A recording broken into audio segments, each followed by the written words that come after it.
So Shrapnel is a AAA Extraction FPS that's being developed by a very, very impressive team and backed by top VCs like co-founder of Valorant, Stephen Lim, Griffin Gaming Partners, as well as Polychain Capital and Defiance. So those are all pretty big names. And Shrapnel is being built on Avalanche. So it's being built in a new ecosystem versus, a lot of the games I cover are on Solana or a layer 2 Ethereum. These guys are building on AVAX. So that's pretty cool. So they've raised a pretty impressive amount of money, which is $17.5 million so far between pre-seed and seed rounds, which is an impressive amount.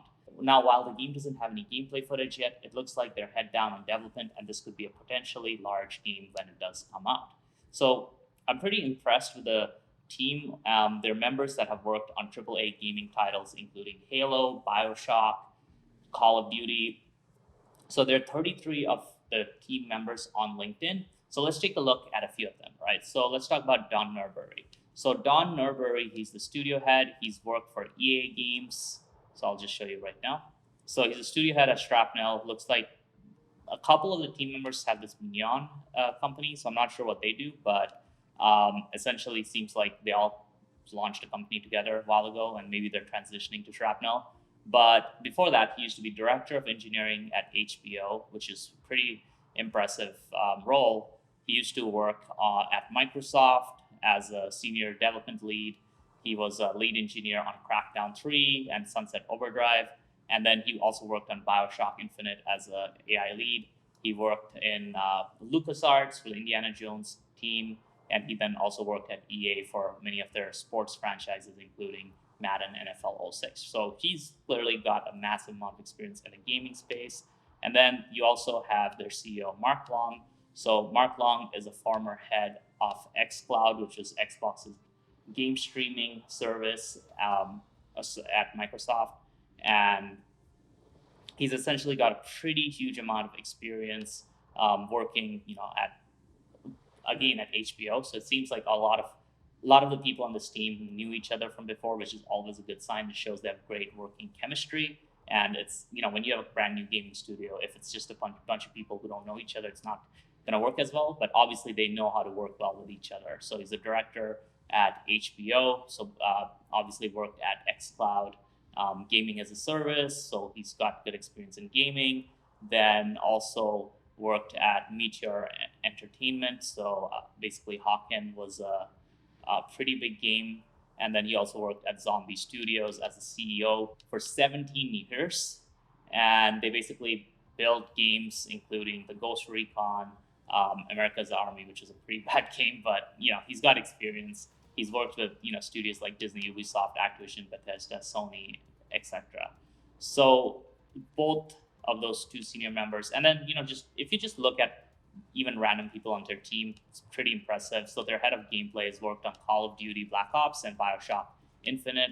So he's got a lot of experience. He's also worked on Kung Fu Panda, Mafia 3, a bunch of VR, AR, machine learning initiatives as well, right? So the very technical team.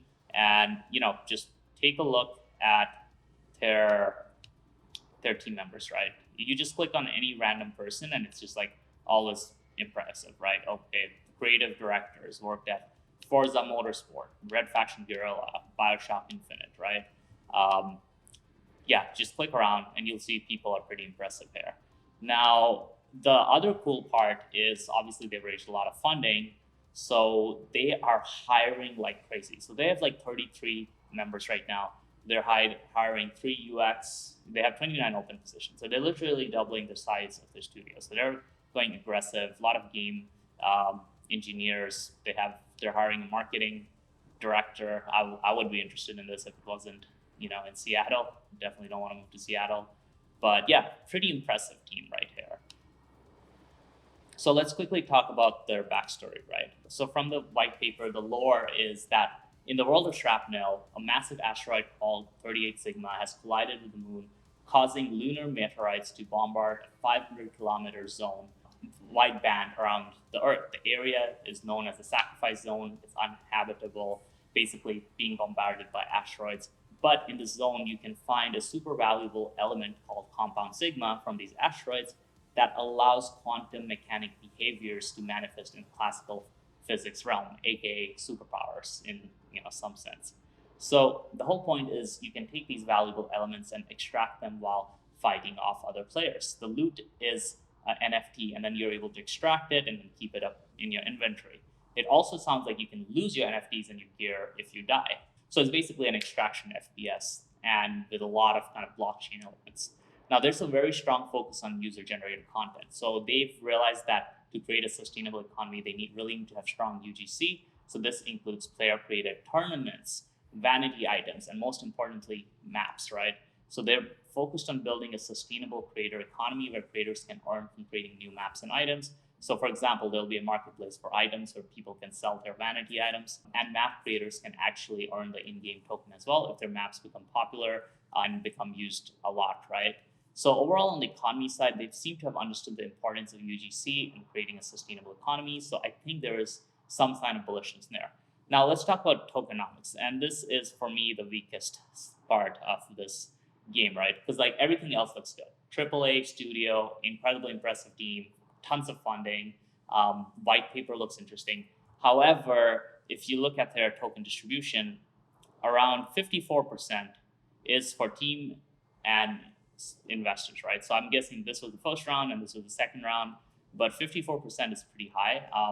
And then basically we look at their unlock schedule, and they made a graph like this, which makes it very easy to see. You can see that, okay, the supply is pretty static the first 5 to 6 months.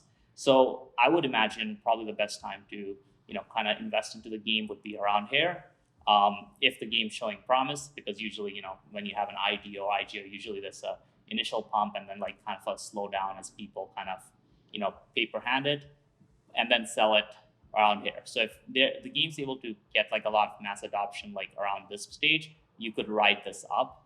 But honestly, look at this inflation. You go from basically you're literally like doubling your supply in like a couple of months of tokens, and then it's going to keep going higher. And trust me, those VCs and investors are going to be at massive profits because they're probably going to get in at like a 1/10 or 1/50th of the public price, right? So I would just be very wary of this stage. I think over here it's safe to invest in the game if you're like looking at it from an investing perspective, or as it kind of comes into like a couple of years in, the inflation becomes much more manageable and much more reasonable, and if the game's really done well.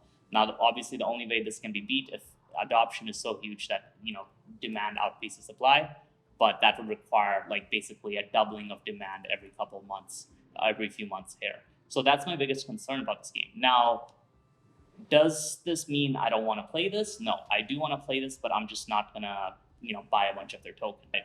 So let's talk about their NFTs, because there is another interesting way you can get involved, right? Which is their Shrapnel's Operators Collection. And essentially the utility of these are you get early access to their video game, you get exclusive in-game assets, access to future token and NFT airdrops based on the rarity level, access to future whitelists, and digital comic book as NFT. So for 0.08, which is essentially like $80 to $90, you are getting early access to the game plus a bunch of other benefits. It's really a no-lose situation here, right? Like I think the NFTs are a good deal. I'd be very careful with their public token sale, but I would probably, and what I'm probably going to do is pick up a bunch of their NFTs just because I think it's going to be a no-brainer, right? Like you get early access to the game.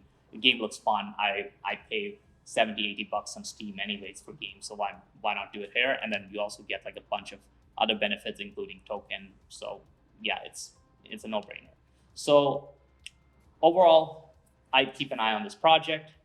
The dump on retail tokenomics scare me a bit. I think that could hurt the game. The inflation rates from month 6 on look pretty insane. However, I would probably still play the game. So hopefully the game is so fun that people just play it. And, I think I'll pick up one of their NFTs for early access.